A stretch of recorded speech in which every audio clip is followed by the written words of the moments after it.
Hello and welcome to the Redbrick Sport podcast. We're back after a week's absence and we have a new guest this week. His name is Conrad Duncan. Say hello, Conrad.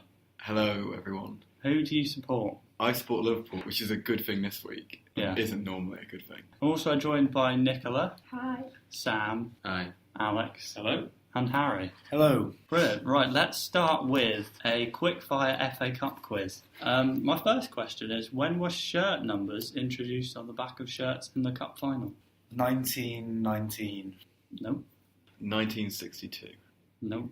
Can you give us a clue, please? It's So- in between 1919 and 1919 and 1962. Good job, it's a small range. 1942. That's closer.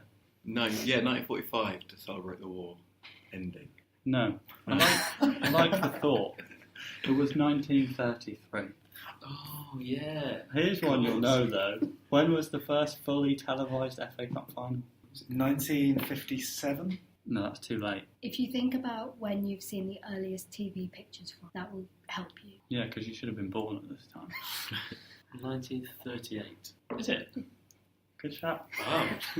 1 point for Alex. That was just the Wizard of Oz production time. I was giving that away to me. You're definitely leading our quiz question on. Right, final question. The first semi-final to go to a penalty shootout in the FA Cup was played where? Villa Park. Yes, it was, and it was Liverpool versus Portsmouth. Wow. Very well played, everyone. What a great quiz. Right, let's talk about the North London derby, because it was the biggest game of the weekend and potentially didn't live up to the hype. But Wimmer scored an own goal. There's a question of Sanchez being offside, but I'll ask about that in a bit. Koscielny conceded a fairly soft penalty on Moussa Dembele, which Kane then put away, and it finished 1-1. And this was probably an annoying result for both teams. Does someone want to tell me their thoughts on this game? I'll go ahead. Well, obviously, I'm an Arsenal fan. I didn't enjoy the. I never do enjoy the games, to be honest. I think, to be honest, they're quite. They're built up quite heavily. I know, obviously, we've had the 2-5-2s in the past 5 years, which obviously I was elated after the result. But watching the game itself gives me no joy whatsoever. Usually, it's usually the last few have either resulted in a very boring draw. Oh yeah, I think they have all been draws. Like the last, I can't even think. Anyone else think? Well, isn't Spurs have had the Pochettino? upper hand lately. The last Yeah. game. Yeah, Pochettino's unbeaten in his last 5 games against Arsenal. Yeah, but Pochettino, 37% of his games as manager. It's 34% of his games as manager have been draws. All right. Harry, you were talking before the podcast about whether derbies in general are overhyped. Yeah, so I think a lot of the time the media overhypes derbies. I'm not saying the Arsenal Spurs was a good sort of case study of that. I'm thinking more of the Red Monday thing and, City and United in general. Ever since City have become good, the games have been so overhyped. It loses something from it. I don't know why. I think perhaps it's because City United, they have more fans. They have more touristy fans, and I think that always takes it away. Being a Villa fan, I'm always going to be more biased, but I think the Villa Blues derby last Sunday, it was a good example of a derby where it hasn't lost anything. It's still got the same viciousness and the same tenacity. When you watch it, you can actually feel it. Obviously, I was there, and the atmosphere is tangible. Literally, it's crazy. And I think, obviously, it's only my opinion, but I think games like Liverpool United and City United now, it really loses something. It's lost something over the media overhype. All right, let's talk about the actual game then. The first goal was a Wimmer own goal, and there was a lot of debate about being offside and whether you're interfering with play, because Sanchez was offside, which a lot of people think prompted Wimmer to head the ball, and then it ended up in his own net. But had Sanchez not been there, he potentially wouldn't have done that. Can I have someone's thoughts on this? Probably shouldn't have stood. It looked like a sort of it was obviously a very defensive move. He was sort of trying to stop the ball from going past it, which, yeah, you're right, it might not have happened had Sanchez and Koscielny been stood to the other side of him. But Koscielny was onside, wasn't he? Yeah. Eric Dyer was playing him just on. But I think also there is the whole element in all sports of play to the whistle. And if it's not being blown as offside already, then the players have to play what's there. And so while, yes, he might have been offside, causing Wimmer to do that. If the whistle's not gone and play's still carrying on, you can't play in a different way. You can't let that go through and think, oh, they'll bring it back, he was offside. You have to play and not risk them scoring a goal and it not being given. It's a strange one because I think in the laws of the game, Sanchez was not actually doing anything, but it's one of those ones where you look at it and you think that maybe the rules need a bit of tweaking. The second goal of the game came from a penalty, which Koscielny gave away after a pretty clumsy tackle on Dembele. Did we think it was a penalty? Yeah, just. It was definitely a penalty. It was a soft penalty. The referee could have waved it away. No, it was soft in the terms it was a stupid tackle by Koscielny. I think it wasn't soft in terms of actually. I've seen things like that just waved completely away by wrongly. referees. That's true. But like at the same time, when I saw that tackle, my first thought was that is a penalty, and that's fine. There wasn't. I don't know. I didn't really think there was much in it for it not being a penalty. Yeah. I think there was no grey areas with it. Harry Kane put the penalty away.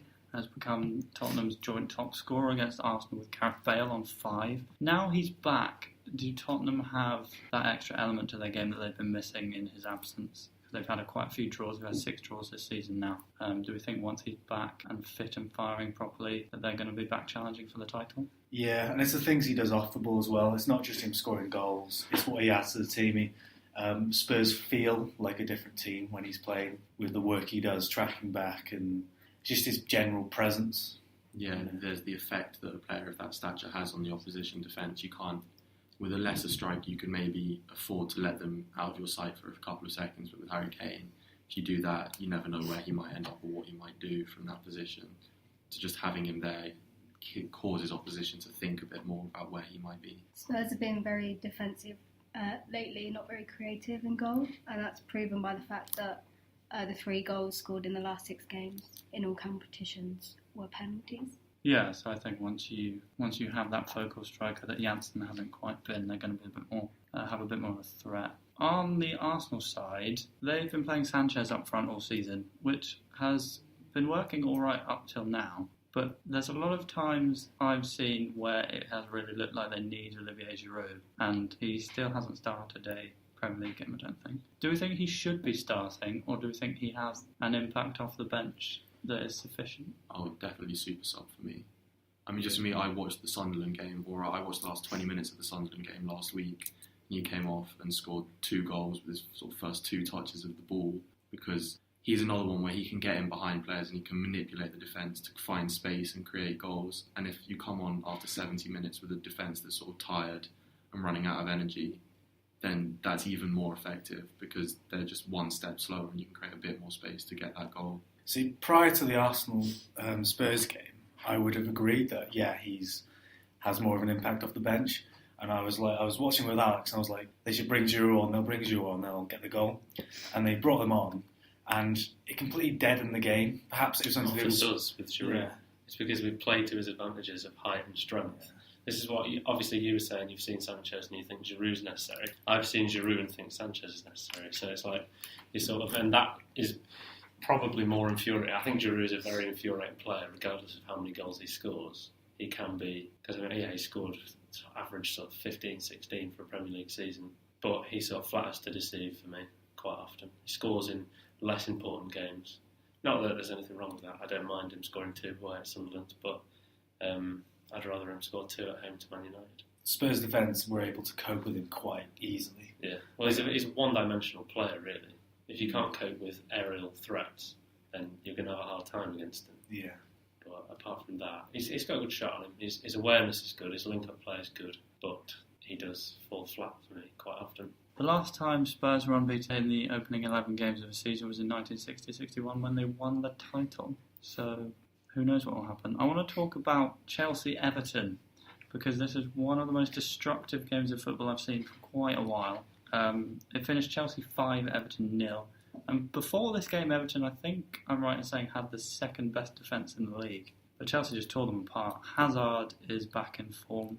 Pedro, Costa, Moses, all looking really good under Conte. There's 3 at the back system. It looks like they finally found a system that they can get behind and push on for the title. Do we like this system? It's working for them at the moment and it's doing wonders, but I wonder myself whether just as how, probably not as comparable, but how Leicester have come unstuck playing their style of football that sort of went under the radar last season. I think people are wised up to it in the end. People wised up to Van Gaal's 3-5-2 at United extremely quickly. It's not exactly the same formation as different players, probably more applicable players for the role. But I don't think it's going to be as plain sailing as people might think at the moment. No, I mean, you can already see it this season as well. Arsenal, when they put Sanchez up front, and for the first few games, it worked very well, and there was a lot of space with that formation and the players that were playing in it. And now teams have caught on, and suddenly the space isn't there, and the goals aren't flowing as easily as they were a month ago, 6 weeks ago. All right. I mentioned Hazard. That was the first time that he scored 2 or more at home in the Premier League since February 2014. So he's had a rough time, but it looks like he's back this season. How good do we think Eden Hazard really is? As good as a player who had a terrible season last season. So he's good. He's not world class. I'd say he is world class. He can be world class. His performances merit world class appraisal, but you can't go missing for a whole season. Well, apart from obviously the last 3 games, you can't go missing for a whole season of football and be heralded as truly in that bracket of sort of 10, 15 players who are truly world class. Yeah, I mean, how good is a player that's not, the world class players are the ones that week in, week out, every game are lifting their team and doing something special or just motivating or scoring goals. And Hazard isn't, he'll have brilliant performances where you think he's one of the best in the world, and then the next week he'll disappear and you wonder where he is and why he's not scoring or why he's not attacking as well as he did just a week ago. For me, he's in the same sort of bracket as Ian Robin. And I'm going to clarify what I mean by this. He looks like he's making a career out of cutting onto his strong foot and shooting every single time he has the ball. And I really would like to interview someone who has played professionally as a fullback, because I want to know why no one ever thinks of just sending him down the line, because every single time he had the ball in this game, he cut inside. And I just think that with his second goal, didn't he demonstrate that he can come on his left as well? So I think as a fullback, you've always got that doubt in your mind. So no matter how logical it is to think, just send him down the line, send him down the line, you're always thinking, oh, he can cut onto his left as well. But when he cut onto his left, it was to shoot, which is exactly what I'm trying to stop. Because I'm trying to send him down the line, so he crosses it, and then you trust your centre-backs to make that clearance. Having said that, I want to talk about Everton and their centre-backs, because before this, they were incredibly well drilled defensively. So what's happened to them? Did they not change their formation? Yeah, they went to 3 at the back. 3 at the back as well, with Funes Mori on the left-hand side, who he had a good, as good as a team. Where did they finish? 11th, 12th in the Premier League? And I think they had one of the worst defensive records. He looked okay, but I think, obviously, they've changed from that formation within a week. Spending a whole week practicing a formation that the other team is employing as well, and employing much better than you, is going to be a hard change to make. But it's not in the style of a Ronald Koeman team. They usually limit the game to a sort of standard of 3 goals, and that'll be the most the opposition scores usually against a Ronald Koeman team. But it obviously just all went wrong. Right, so Chelsea, do we think they're title challengers this season now? Yeah, definitely. Yeah. I don't know. I feel like we'll talk about Liverpool in a minute, but I still feel like City and Chelsea are the 2 teams that I would expect to be at the top at the end of the season. Arsenal and Tottenham look good, but they don't really look any better than last year. I don't think they don't really show anything that I haven't seen last year. While Chelsea look a lot better. Man City isn't really clicking at the moment. It comes together and fits and starts, but I feel like they do have something, and they would be the teams I would be most worried about if I support any club that was going for the top 4. We'll take a quick break. I went to speak to Nancy, our resident women's football expert, to round up everything that's happened this season in women's football. So we'll be back after that. Hi Nancy, how are you doing? I'm good, thank you. Right, am I right in thinking that Man City women went unbeaten all season? You are, yeah. So they picked up the trophy last weekend. They actually won it a month ago against Chelsea. Chelsea came second, so they've qualified for the Champions League for next season. And Arsenal came third in WSL 1, so kind of a mixed season for them, even though they won the FA Cup. It's a bit of a disappointing finish. Birmingham came fourth, which is pretty respectable, and Doncaster Bells have been relegated and they finally got some points on the board. They beat Reading at the weekend 1-0, which was their first win of the season. So saved the best till last there. Eni Aluko has won the Golden Boot, which is pretty surprising. Didn't really see that one coming. She's obviously been scoring regularly, but it looked like it was going to go to Jane Ross of Man City all season. And she's been left out of Mark Sampson's England squad for quite a while now, so that might be something for him to think about. And in WSL2, it was a pretty tense finish. Bristol and Yeovil both knew they were going up. It was just a case of who was going to be crowned champion. And if they both won, they were tied on points, so they had to win. And if they both won, Bristol City needed to win by 7 or more. And it was looking pretty good. They were up 4-0 at half time and eventually finished 5-0. But Yeovil also won 3-0, so they won the title on goal difference. All right, brilliant. Thank you very much.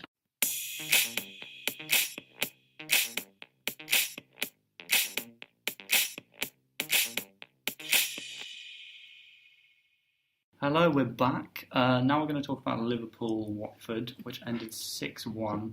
A lot of goals in this game, and it was a pretty incredible game to watch. Conrad, you're a Liverpool fan. I'm guessing you enjoyed this. I enjoyed it a lot. I didn't actually get the chance to see the game. I watched the highlights afterwards. But when I saw the score, I was just absolutely blown away by it. I mean, the things we've done this before. We've done this under Rodgers. We would have games where we beat teams 6-1 and we'd look incredible. But at the same time, it felt a bit different in the sense that it felt like the team was playing together. It didn't feel like anyone particularly had a brilliant game. I mean, a lot of people had good games, but it didn't feel like anyone had a completely standout game. It just felt like the whole team was working together in a way that I wouldn't worry if Firmino or Coutinho or someone got injured. I would expect maybe us to play less well, but I wouldn't worry about it in the way that I would have worried when Sturridge was constantly getting injured or when Suarez might get injured. Do you think you're better this season than you were when you had Luis Suarez? It's early doors, but I think so. I mean, I don't want to tempt fate because that will inevitably mean it will fall apart after Christmas. But with Suarez, it felt like he was carrying that team and the team was being taken along on kind of like the side of his personality. But this time it feels more like the team has actually learned a way to play football and everyone's pulling in the same direction. And it doesn't feel as fragile as the whole thing used to. On that point, I want to open this up to everyone. Coutinho, Mane and Firmino and Lallana, any one of them looked like scoring a hat-trick every game, which is a nightmare for picking them in your fantasy team. But I want to know who everyone thinks is the best out of those 4 players. It's got to be Coutinho, isn't it? I think he's got 5 man-of-the-match performances this season, which is incidentally the same amount of wins that Man United have had. So I think that shows you how it just shows you how well he's been playing this season. But he is prone to inconsistency as well. For me, as a follower of Hoffenheim in Germany, it would have to be Firmino. In his time at Hoffenheim, I think he did pretty well. But I think you could choose any of them really and sort of justify why they were your personal favourite. I think I wouldn't say Lallana's my favourite. I think Coutinho is still the best. But I think you've got to give some credit to Lallana because he was a joke 2-3 years ago. There was a period 2 or 3 years ago where if the ball came to Lallana across the box, you would just give up all hope on the goal going in. You just know it wasn't going to go in. And now he looks like a genuinely threatening attacking midfielder. And he's looked good all season as well. It's not just been a few games, he's consistently looking good. And I'd be happy to pick him every week now. And I wouldn't have said that 2 years ago. I definitely wouldn't have said that. I would have said drop him 2 years ago. Yeah, I once described his shooting as the biggest contributor to landfills in the UK. But yeah, he has definitely improved. What about Mane? Because he's got 5 and 5 at home in the Premier League this season. Do we like Sadio Mane? Yeah, he's a very explosive player, but yet still has the sort of finesse and skill of a very, very good attacker. I mean, at the same time, he's got more pace than any of the other players in Liverpool's starting 11. So that adds a sort of it adds the ability to sort of play the ball to him and expect him to sort of draw the game out, which obviously has helped them. I really do like. I think he's he's got a lot to live up to with the price tag, but I think he will eventually, if they win the league, it'll be evidently worth the money. So, right, so you mentioned the league. Are they going to win the league? No. For me, well, what are we? 12 games in now? 11? 11 games in. No, you can't say who's going to win the league when there's 2 points between first and fourth, and there's 5 between first and fifth. It's like, any of those teams currently, even teams sort of, I don't think it'll happen, but even Man United are in with a shout of winning the league, for me. That's a very diplomatic answer. Can someone tell me they think Liverpool's going to win the league? No, I can't tell you Not that. even Connor? No, All I mean right. the thing is, because as we learn under Rodgers, you don't win leagues with bad defences, and the defences got better, but it's not a title-winning defence. Still got Watford in it. Yeah, Lovren's been all right. I think Yeah. Lovren's been perfectly fine, Didn't but know like you look at that play in this mistake. game. there are still mistakes. There's enough mistakes in that to know that if we're playing a team that's not Watford, a team that will keep us out. So if we play, say, Conte's Chelsea or we play Man City, I don't trust the defence to stay accident-free for 90 minutes. And For that's that, where we win the Conrad, league. I would say, why don't you just outscore them? Because you've got 8 of 12 points from Arsenal, Tottenham, Chelsea and Man. I mean, that's what we are trying. We are definitely trying to outscore it. That's what Rodgers' Liverpool Yeah. team. I think they became the first team not to win a league to score over 100 Yeah. goals. So I think We were it's also, I a really think, like the first team in 20 years to not win the league from being top at Christmas. Yeah. So we broke a lot of records in the wrong way that year. Well, the ratio of highest scoring team winning the league to best defensive team winning the league is pretty in your favour. I want to move on to Swansea Man United, because Man United managed to score 3 goals in a game, which is an achievement in itself. A screamer from Pogba, and then Zlatan Ibrahimovic broke his goal drought twice. And I guess what I want to know is whether we expected this from a team who are creating so many chances, or whether Man United are going to be a classic Mourinho team who don't score that many goals but can grind out results. Yeah, I mean, they're creating a hell of a lot of chances. Zlatan said in the post-match interview that for him, as long as he creates a chance and gets the chances, the goals are going to go in. I agree with that. I mean, if you look at how many expected goals, or how many goals people expect, there is like a sort of scientific method behind predicting goals. Not that I'm too familiar with it, but I've heard of it, read a little bit about it. And obviously he's predicted to score probably somewhere between 15 and 20 league goals. So as long as he keeps creating those chances for himself, they're going to go in. All right. There's a lot of people on Twitter questioning Mourinho's starting lineup. Does anyone have any specific opinions on who should be starting and where for Man United? I would say, judging on what's happened this season, Michael Carrick has to start. 6 agree with games that. he started in, I believe it's 6 wins. Juan Mata as well, although out of favour under Mourinho at Chelsea. Looks back to the form he had in those first 2 years at Chelsea, where he won Player of the Season twice. And yeah, I would disagree with possibly. He's been playing. He didn't win this game, but he's been playing Lingard and Rashford as the wide midfielders, and I think Lingard probably is more of a wide midfielder, but he wasn't sort of brought up that way out of their academy, and Rashford certainly isn't. Rashford's a goal scorer, a striker, but I think the way, obviously with that result, they got the result, and this seems to work, so why not stick to that? Mourinho made some strange comments on players not being brave and shying away from playing, which presumably was in reference to Luke Shaw and Chris Smalling both deciding not to play in this game because of injuries. Do we think that Man United have a problem with players not quite wanting to play in this system, or under Mourinho, is he already starting to lose some of the players?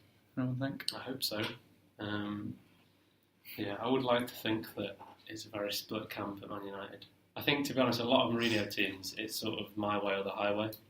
And I think he'll probably have a very sort of tight-knit bunch of 15 players who he depends on for most of the season.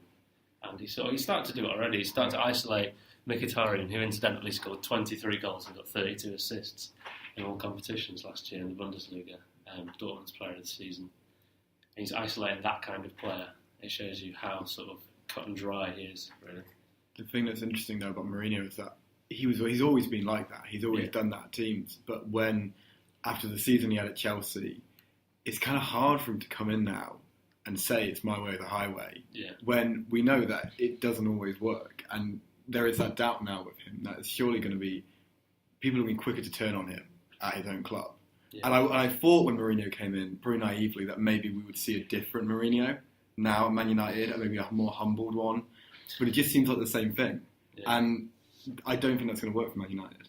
We're going to take another break because Nicola's going to round up the FA Cup for us. When we come back, we'll talk about Man City. Right, Nicola, it was the first round of the FA Cup this week, which often throws up some great results. Do you want to tell us all about it? So 39 ties have happened. The 40th is happening tonight, which is Southport versus Fleetwood. Of those 39 ties, there were some surprises, and a lot of non-league teams have managed to get replays to get them into the second round. So in terms of Birmingham teams, some were luckier than others. So Kidderminster lost 2-0 to Blackpool. Coventry drew 1-1 away at Morecambe. Walsall lost to non-league Macclesfield, so that was a bad result for them. Stourbridge were involved in quite the controversial match of the weekend. They earned their replay with a 1-1 draw at Whitehawk, although Whitehawk scored as the final whistle was blown. It was a 20-yard volley, but because the ball went in the back of the net after the whistle was blown, it did not count, and thus Stourbridge have earned a replay. The only other example I can think of for that is that Don Hutchinson Merseyside derby one. Where the ref was on it, and then Solihull Moors were 2-0 down at Yeovil and came back to draw 2-2, so they also have a replay. In terms of surprise results, Scunthorpe, who are League One leaders, lost 3-1 at fellow League One side Charlton. They've been unbeaten in home games. This was away, but it's still a surprise for the team who's at the top of League One. There were some very high goal-scoring matches. I'm just going to run through those. So Oxford City scored 5 against Merstham. Braintree scored 7 against Eastbourne. Northampton Town scored 6 against Harrow. And then the other games, which were more competitive, Dartford lost by 3 goals to 6 against Sutton United. MK Dons won 3-2 against non-league Spennymoor Town, who was their first time in the first round, and Dons were 3-0 up, so for them to get 2 goals back was very big, and their Twitter feed was quite funny. And Carlisle United remain unbeaten this season. They scored 5 at St Albans, who managed to get 3 on the board, which is impressive. So some facts. Sheffield United haven't exited round 1 of the FA Cup since 1981, and they continued that run at the weekend. The lowest ranked club left in the competition, Westfields FC, earned a replay. And their Twitter feed is also quite funny. Basically, if you look at any non-league football club, their Twitter feed is gold. Yeah, I'd recommend going to read the Westfield one. Yeah, they get so excited, especially during the cup competitions, that it's just very funny. So the replays for the non-league sides were Alfreton, Boreham Wood, Maidstone United, Taunton Town, Stourbridge, Eastleigh, Brackley, who drew 2-2 with Gillingham, Westfields FC, Curzon Ashton, Whitehawk, Dover, Solihull Moors, Dagenham and Redbridge, Halifax, Barrow. In terms of cult hero status, Adebayo Akinfenwa scored the winner for Wickham against Portsmouth. And that's about it. Brilliant. Thank you very much, Nicola.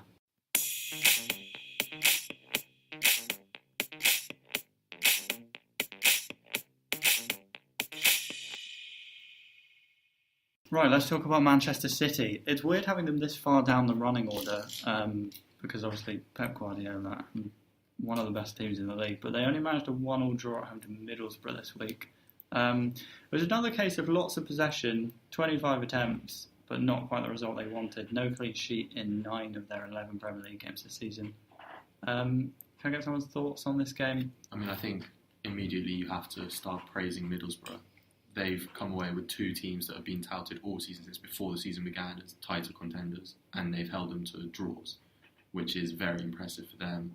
You have to start thinking, is it that those title contenders are underperforming, or is it that actually Middlesbrough are just playing well and keeping them out? I think Middlesbrough set up incredibly defensively in the first half. I mean, Negredo was isolated on his own up front. Second half, they started to give it more of a go. Obviously, Adama Traore looking very good again. And the goal, I really liked the cross by George Friend. That was a striker's dream as a cross, although not headed in by a striker. They're doing well. I think these sort of results they go well for that. They will go well for them over the course of the season. If you're holding out City and Arsenal, then you're more likely to be able to hold out. So teams like, I was going to say Watford, but they did lose to Watford. So maybe I should retract that statement. I want to give praise to Valdez as well. It was one of the many quality keeping displays. He made a few decent saves, which is surprising because I've never really hailed Valdez as the most reliable keeper. Even when he was at Barca, it's strange because the amount he's won, I think Middlesbrough was chanting like he's won more than you, Victor Valdez to the City fans. But even though he's got all this sort of history behind him, he's still not regarded as like a world-class keeper, like, Buffon. But anyway, he had a good game, so... He also got a hole in his leg. Yeah, and he carried on, which was fair play to him. For me, it's starting to look a bit like Man City might not win the title this year, but as of next year, they will start winning everything. Does anyone else think that, or do we think that they might manage it this year as well? Watching them away at West Brom last week, that was the best team performance I've seen ever. So, and it was more so the fact that they were obviously West Brom, very physical team, and City. I mean, they had Fernando right back, John Stones, and Otamendi, not known for their reliability at centre back. You would have thought that could have been reduced to a very physical sort of scrappy game where West Brom might have snuck a draw in the last minute from a corner. But City just blew them away. All their players were way too good. They just stuck to their own game, played it, just scored 4 goals, and they got out of there. Yeah, and we're forgetting they beat Barca as well. Exactly, midweek. They were unbelievable. That's a sign of pedigree, if anything, for me. All right, you mentioned West Brom. They managed a 2-1 win away at the champions Leicester. Bournemouth lost to Sunderland, so Sunderland actually won a game. West Ham managed to draw at home with Stoke. Burnley managed a really good win, 3-2 win over Crystal Palace. And Southampton lost in quite a shocking result, actually, 2-1 away at Hull. So those are the other Premier League results. Funny thing about the Burnley game, something only I would notice, but Matt Lowton conceded the penalty for Benteke to score for Palace. And I remember 2 years ago, Lowton winning a penalty in the last minute against West Brom for Benteke to score and Villa to win 2-1. Just a little sort of obscure parallel I enjoyed. Thank you, Harry. Right, we're going to finish with Nicola telling us all about the lower leagues. As already discussed, the FA Cup took place this weekend, so it was only championship games, but I'm going to round up the week before as well. So midweek last week, Coventry won 2-0 at Chesterfield, and then it was West Midlands derby at the weekend with Walsall, and that was a 1-1 draw. Coventry sit 18th in League One on 19 points, Walsall are 12th with 21. It's a very close league. If you lose a game, you drop 4 places. If you win a game, you go up 4 places. Solihull lost. They didn't lose. They won at Braintree, 1-0. They still mid-table, 22 points. And again, National League is exactly the same. Another league stat, Billy Sharp, who was a hero a few years ago, is 23 goals in 38 league appearances, including 5 in the last 3 for Sheffield United. And he's basically their catalyst for going on a run and moving up and up and up. I think they're either still in 2nd or 3rd place. And Scunthorpe are unbeaten in 20 home league games. They still sit at the top of League One. In terms of the championship, as Harry's mentioned, it was the Birmingham derby last weekend, and that was a 1-1 draw. Villa won 2-1 this weekend against Blackburn. And Birmingham had another draw, but this time against Huddersfield. Wolves lost against Derby, and then they drew against Blackburn. And as Harry's Harry would like to know. Bruce is the first Villa manager since Alex McLeish to go unbeaten in his opening 5 league matches. 3 wins as well. Colgio 5 from 5. He's going to catch up with Dwight Bale. All right, thanks, Nicola. That's the end of the show. I will leave you with the rather depressing thought that Wigan lost 3-0 at home to Reading at the weekend. Hope you enjoy your weeks.